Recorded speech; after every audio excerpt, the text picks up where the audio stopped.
Olá, muito boa tarde, seguidores do Povo Online. Eu sou Ítalo Coriolano e nós estamos no ar com mais um Live Política, direto aqui da redação do jornal O Povo e recebendo o editor adjunto do Núcleo de Conjuntura, Henrique Araújo. Boa tarde, Henrique. Boa tarde. Henrique, hoje uma tarde de terça-feira com muitos assuntos para a gente comentar.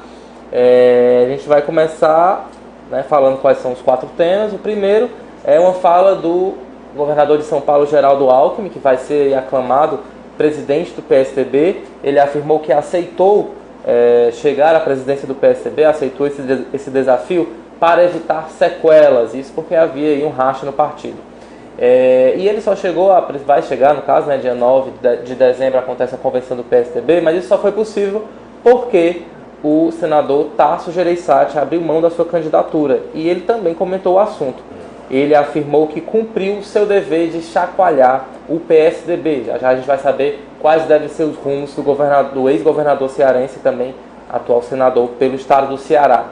Nosso terceiro assunto é uma conclusão que a investigação da Polícia Federal chegou de que Gedel Vieira Lima e seu irmão Lúcio Vieira Lima praticaram lavagem de dinheiro e associação criminosa. Isso por conta daqueles 51 milhões que foram achados no bunker do ex-ministro. E para finalizar, a gente vem aqui para o Ceará para uma decisão da Justiça Eleitoral que cassou o diploma do prefeito de Sobral, Ivo Gomes. Ele é acusado de compra de votos durante as eleições de 2014. A gente vai já detalhar essa decisão e também toda a repercussão que esse caso provocou aqui no estado. Henrique, vamos começar aqui com Geraldo Alckmin, que vai aí abrindo os caminhos para, além de comandar o PSDB, também ser o candidato do partido à presidência da República.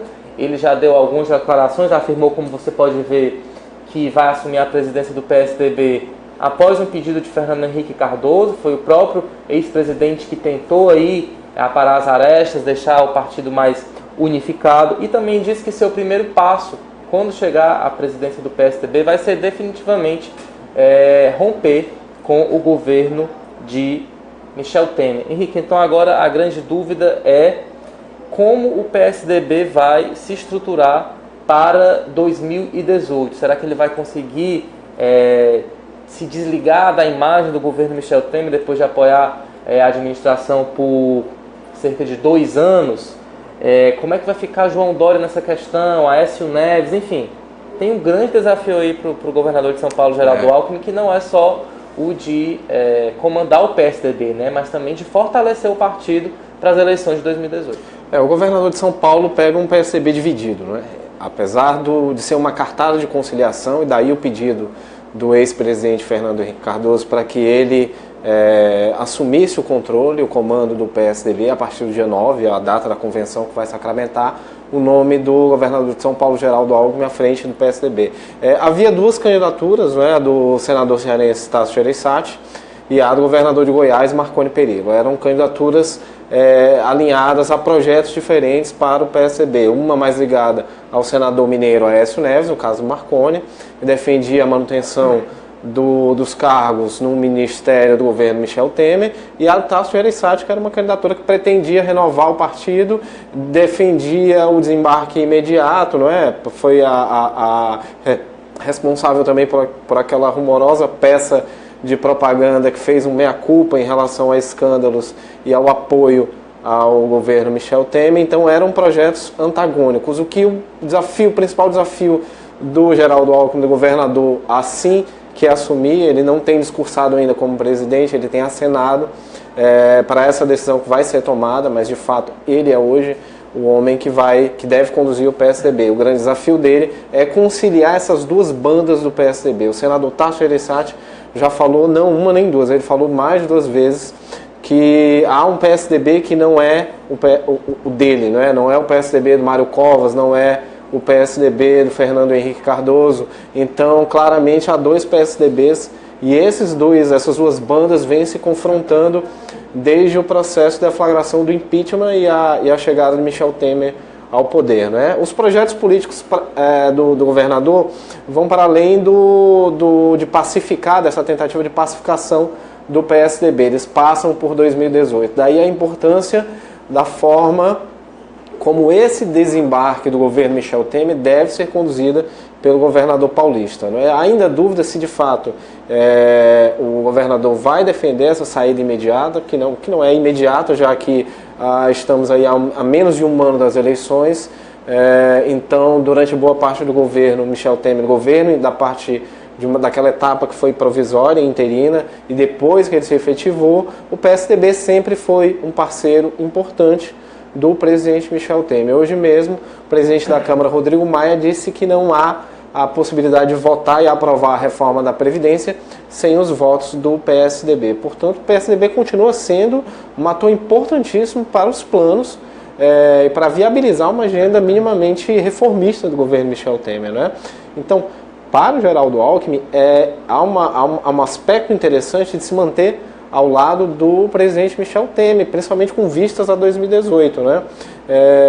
Ao que tudo indica, esse cenário econômico deve melhorar, o que de alguma forma impulsionaria uma candidatura governista, seja com o ministro da Fazenda Henrique Meirelles, ou seja com o próprio presidente da Câmara, Rodrigo Maia. Nesse caso, haveria aí um nome ligado ao governismo, um nome governista, que faria frente a algumas candidaturas que hoje estão postas, mas ninguém sabe se chegarão a 2018, que são as do Bolsonaro e a do ex-presidente Luiz Inácio Lula da Silva. São elas que vêm liderando todas as sondagens aí de intenção de voto até agora.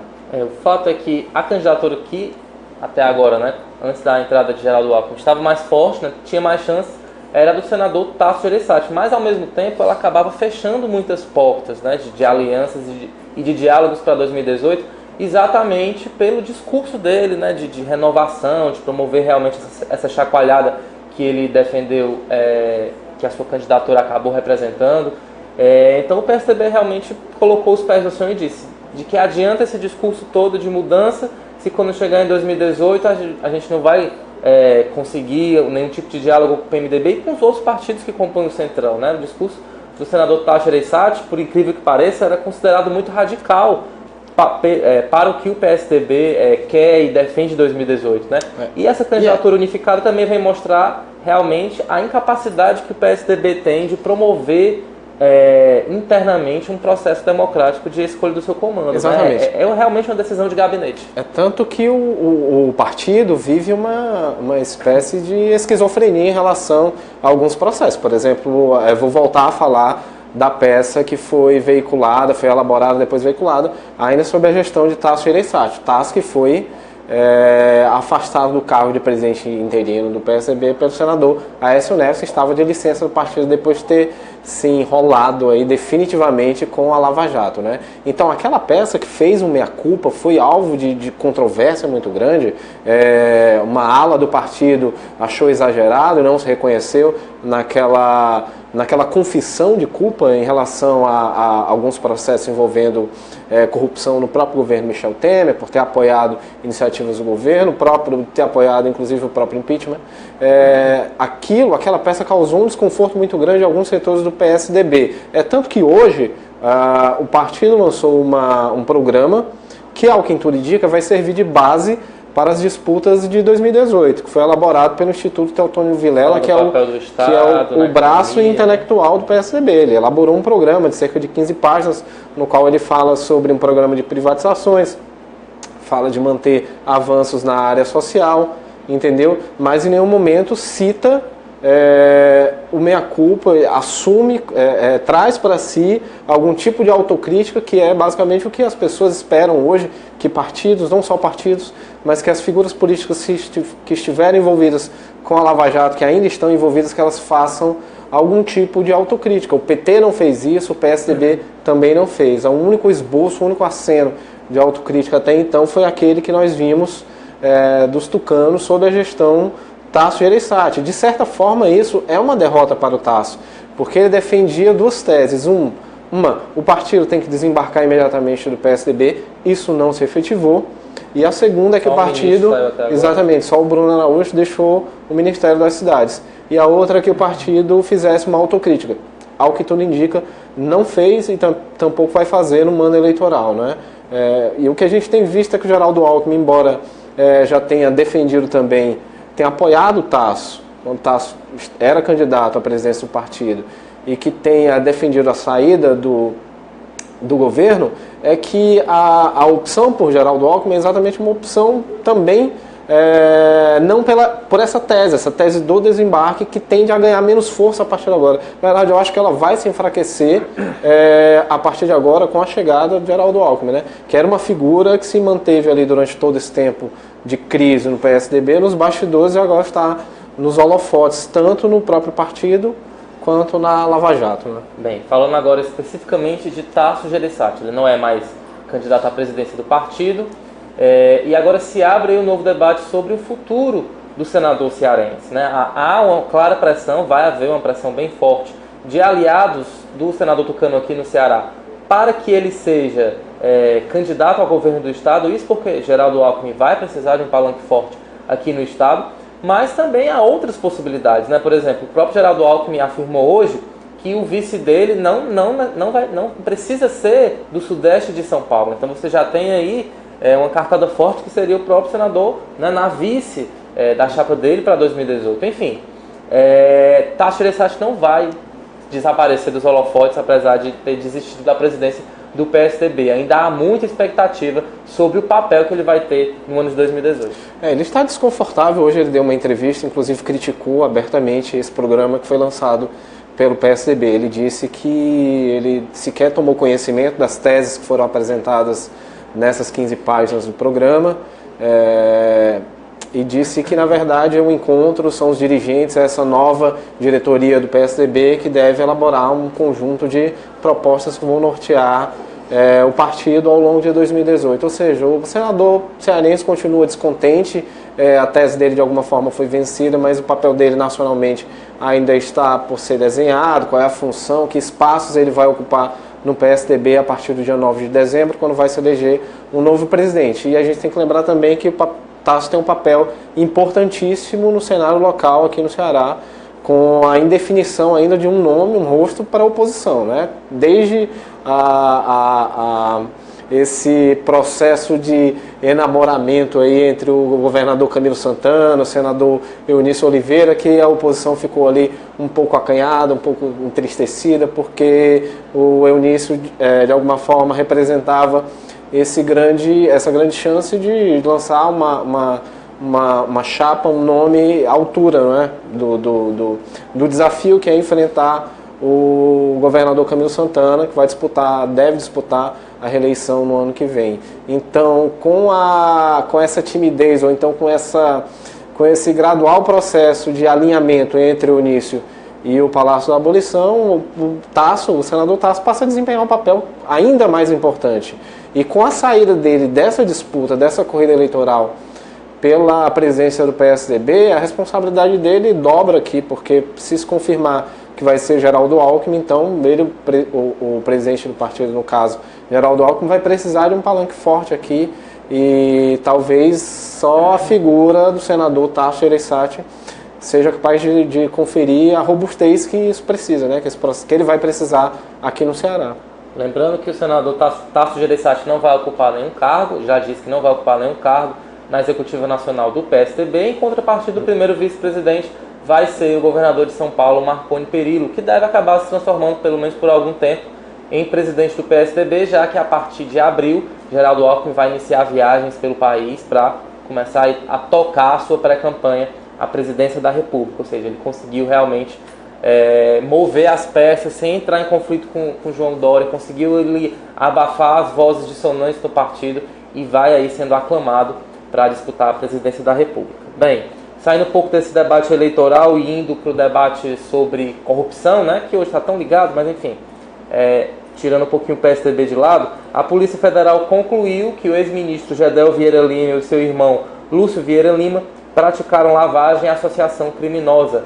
Essa conclusão é resultado da operação que acabou encontrando no bunker do ex-ministro aquele monte de dinheiro, vocês devem se lembrar, malas e malas de dinheiro, 51 milhões. Entretanto, não se sabe ainda até agora, Henrique, qual é a origem desse dinheiro. Do céu ele não caiu, a gente tem certeza. Realmente, então, falta ainda muito para se saber. A gente sabe que o céu de Salvador é abençoado, mas não esse ponto. Não tanto, então, realmente ainda falta muito, ainda há uma dependência forte das próprias declarações de Gedel Vieira Lima, de informações que ele tem, para saber, para rastrear a origem desse dinheiro. Já se sabe que lícita essa origem não é, mas de onde veio realmente ainda a Polícia Federal ainda está tentando descobrir. É uma das bombas que estão aí armadas, inclusive prestes a explodir, se não agora, mas pelo menos ao longo do próximo ano, que seria um problema para o governo Michel Temer, tendo candidato direto ou não que defenda o legado de recuperação econômica que já começa a se esboçar, com uma melhora do ambiente de negócios e alguns índices que vão mostrando um crescimento, o país que sai da recessão. Então é natural que ou o governo tenha um candidato direto que defenda esse legado, ou que, por exemplo, apoie o governador Geraldo Alckmin, né, que se reuniria aí com outras siglas, como o próprio PMDB e o DEM do presidente da Câmara, Rodrigo Maia. Então, o de pior pode acontecer nesse caso é que a origem desse dinheiro acabe se revelando ao longo do ano que vem, em meio ao processo eleitoral, o que é uma possibilidade, já que a Lava Jato vem investigando algumas figuras, Gedel Vieira Lima, Lúcio Funaro, o papel dele, a trama que eles ajudaram a construir, né, de arrecadação e distribuição de propinas ainda não é inteiramente conhecida, né? A PF alguns processos, algumas investigações conduzidas pela Polícia Federal e alguns processos inquéritos a cargo da Procuradoria-Geral da República ainda estão em andamento. Então uma parte desse conteúdo só virá à tona no ano que vem, possivelmente em meio ao processo eleitoral, né? Então, e uma das grandes perguntas é essa, exatamente. A origem do dinheiro, né? Ele guardava esse dinheiro em malas, todo mundo sabe, acompanhou. É uma novela, uma espécie de novela, a novela da corrupção, conta uma parte da nossa história de patrimonialismo.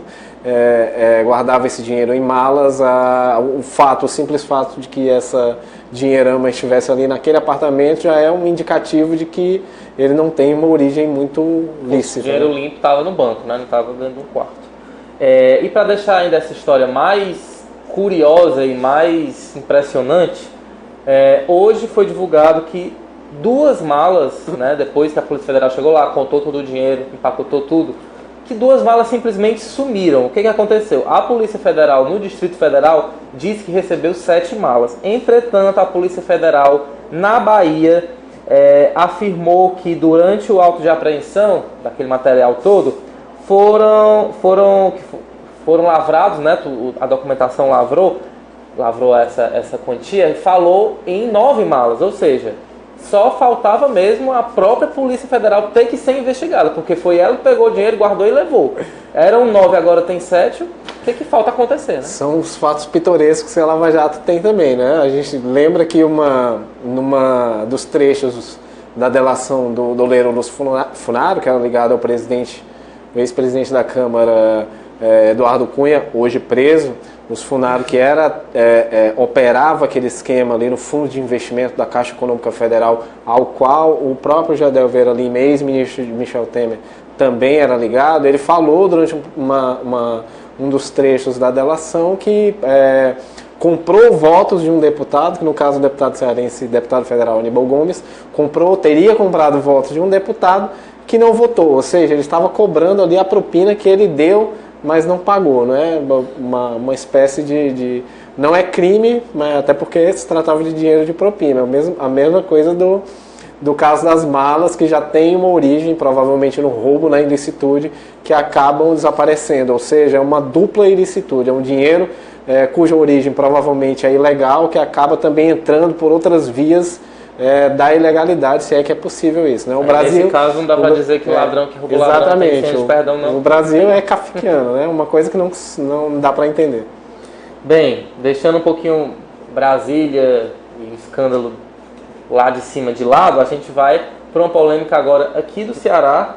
Isso porque ontem a Justiça Eleitoral, mais exatamente o juiz Fábio Medeiros Falcão de Andrade, cassou o diploma do prefeito de Sobral, Ivo Ferreira Gomes. Ele acusa, o juiz no caso acusa a campanha do prefeito de ter comprado votos. E essa decisão foi resultado de uma ação movida pelo deputado federal Moses Rodrigues, que enfrentou Ivo Gomes nas eleições de 2014 e acabou ficando em segundo lugar. O prefeito de Sobral, no caso, recorreu ao TRE, então ele continua prefeito até que o TRE confirme ou não a decisão desse juiz.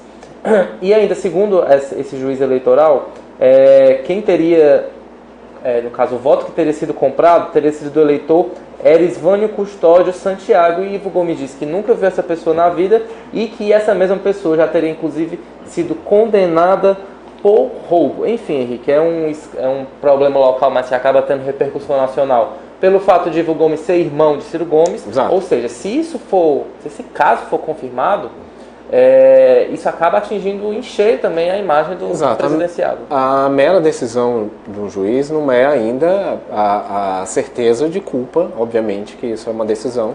E o prefeito de Sobral, o prefeito afastado, no caso, por uma decisão de primeira instância, vai recorrer, não sei se já recorreu, mas vai recorrer ao Tribunal Regional Eleitoral, né? Então, ele permanece no cargo, mas, para além da questão jurídica, há uma repercussão, um impacto político muito grande, já que o irmão do Ivo Gomes todo mundo sabe, o ex-ministro Ciro Gomes, pré-candidato à presidência da República, exatamente com um discurso de moralização, um discurso de limpeza, de ética e outros adjetivos que caminham para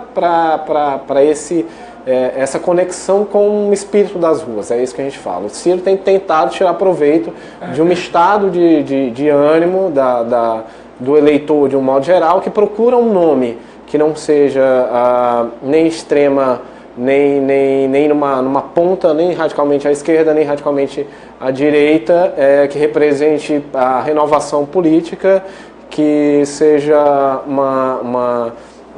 que tenha uma força própria. Eles não têm enxergado isso na Marina, então ele teria condições de ocupar alguns espaços aí dentro desse campo de expectativas do eleitorado. Então é nesse cenário que o afastamento, principalmente por afastamento por corrupção, cai como uma bomba para o Ciro Gomes, né? Então isso deve ser explorado, ainda que o TRF não confirme, que devolva o mandato dele, isso deve ser explorado eleitoralmente no ano que vem, né? Lembrando que esse assunto acabou repercutindo muito nos ambientes políticos aqui do Ceará. A Assembleia Legislativa hoje, a sessão foi praticamente toda tomada por deputados da base aliada, defendendo a honestidade do prefeito Ivo Gomes, e até o governador do Ceará, Camilo Santana, durante uma live no Facebook também, defendeu o prefeito de Sobral e lembrou que essa pessoa que teria, no caso, vendido o voto, né, o Erisvânio Custódio Santiago, já teria sido também condenado por roubo. Enfim, é um fato que mexe muito com a política local aqui do estado, e a gente vai continuar acompanhando a repercussão, né, os próprios fatos relacionados a essa decisão. Bem, agora, para concluir o nosso programa, são 17 horas e 48 minutos, eu vou ler alguns comentários aqui, lembrando que você pode participar enviando a sua pergunta, a sua opinião. A Zuleide Rodrigues fala boa tarde, Zuleide. O Jefferson Rodrigues Correia enfim, repetiu aqui. Gostaria de saber qual a opinião de vocês sobre o Brasil. Se tem como nosso país sair da lama com tantos ladrões e pessoas covardes com o povo. Bem, é um processo realmente muito difícil, complicado, que começa com o voto, mas não se encerra nele. Então, primeiro você tem que votar com consciência, pesquisar bem quem são os candidatos, escolher bem as pessoas que vão ocupar os cargos legislativos. Não adianta só escolher um bom presidente e deixar o Congresso metido na lama, porque ele vai acabar chantageando o presidente. Enfim, essa confusão que você já acompanhou nos últimos anos, e participe da política também, acompanhe, tem tantos movimentos aí pelo país, movimentos sérios, né, de fiscalização e de controle das práticas políticas, que só assim a partir daí é que a gente pode realmente ter um país melhor, né, que invista bem os seus recursos, que transforme a educação do nosso país, né, que promova realmente uma conscientização coletiva, para só assim a gente ter um país melhor, né, Henrique? Assim embaixo. Bem, Adailton Maranhão, notícias dos Ferreira Gomes, Ivo Gomes, prefeito de Sobral. Ele ainda está, a gente acabou de ler aqui, ele ainda é prefeito, né? Ele só sairia no caso se o TRE confirmar a decisão, ainda não há data para essa sessão do TRE acontecer, mas deve ser algo aí para os próximos dias, vamos ficar atentos. Exatamente. E eu perdi aqui as perguntas, tentam aparecer aí, o celular deu problema aqui. Acho que não dá para ver. Dá para ver ali. Muita gente defendendo Ciro Gomes, presidente para 2018. O José Gabriel Maia pergunta: como fica o Aécio nas eleições de 2018? Tem chance de a ala paulista do partido esconder ou tentar se afastar do Mineiro durante a campanha, sendo que a imagem do partido já está tão desgastada para continuar no governo Temer? Uma boa pergunta aí do José Gabriel Maia. Vai ser um grande desafio para o PSDB realmente fazer Aécio não contaminar a campanha. Né? Exatamente. É um peso duplo que qualquer candidato, qualquer nome do partido vai ter que carregar no ano que vem. É o apoio a um presidente extremamente impopular, 3% de popularidade apenas, e o outro é a própria trajetória, o próprio envolvimento direto de figuras do partido, não só do Aécio, mas notadamente o Aécio, por ter sido candidato à presidência da República, por cerca de 3 milhões de votos, que foi a diferença em relação a ex-presidente Dilma Rousseff, não se tornou o presidente do comandante do país. Então, ele de longe, era, na verdade, uma das figuras mais emblemáticas do partido, de uma nova geração, que poderia renovar os quadros do PSDB. Caiu em desgraça, obviamente, por suas relações aí um pouco suspeitas com figuras investigadas e presas na Lava Jato. Então vai ser difícil, eu acho que o partido talvez não consiga, de fato, esconder nem o apoio ao governo, talvez o que a gente viu hoje presente nesse documento que o PSDB formulou e apresentou, aliás, deve apresentar hoje ainda, mas é um documento cujo conteúdo já é público, é uma tentativa de focar em 3 áreas: segurança, educação e saúde, e num outro lado, apostar tudo na economia. Ou seja, o PSDB vai ensaiar um discurso de que apoiou não o governo Temer, mas apoiou a agenda econômica do governo Temer. Apoiou a reforma tributária, apoiou a reforma da Previdência, apoia o próprio governador Geraldo Alckmin. Esteve na semana passada reunido com o presidente Michel Temer para tratar de reforma da Previdência. O presidente da Câmara disse hoje, volto a repetir, que sem os votos do PSDB a reforma da Previdência não passa. Então, o que o PSDB vai fazer é despolitizar esse debate, vai torná-lo mais econômico, vai tentar apostar nessa tônica da responsabilidade econômica, de recuperação do país, e aqueles temas ali espinhosos, corrupção, ética, que levaram as pessoas para as ruas nos últimos 3 anos e que também foi responsável pelo afastamento da presidente Dilma Rousseff, devem estar muito longe no processo eleitoral, no processo de debate, pelo menos assim, a depender do desejo, da vontade dos candidatos, né? Principalmente do PSD, não falo apenas do PSDB, do PT também. Eu acho que a intenção, a estratégia que eles estão montando a partir das declarações que a gente tem visto e desse documento que veio a público hoje é de aposta integral na recuperação da economia. Lembrando que talvez Aécio Neves não manchasse tanto, não influísse tanto em 2018 se o próprio PSDB tivesse tomado alguma medida interna de investigação. Então nem a comissão de ética do partido foi acionada, o partido trabalhou para que o Senado também não investigasse o senador Aécio Neves, enfim, não sei se por medo, deixou tudo aí nas mãos da justiça e aguardar, né? Obviamente que vai acabar pagando um preço alto por conta dessa postura dúbia, né? Para os partidos de oposição defende uma coisa, mas quando o problema aparece no próprio partido, o comportamento é totalmente diferente. Bem, são quase 6 horas, eu agradeço muito a sua companhia, a sua participação. Lembrando que esses assuntos que a gente debateu aqui vão estar na edição desta quarta-feira do Jornal Povo, com mais detalhes, com mais análise Enfim, muito assunto aí para sua quarta-feira. É isso, muito obrigado e até amanhã.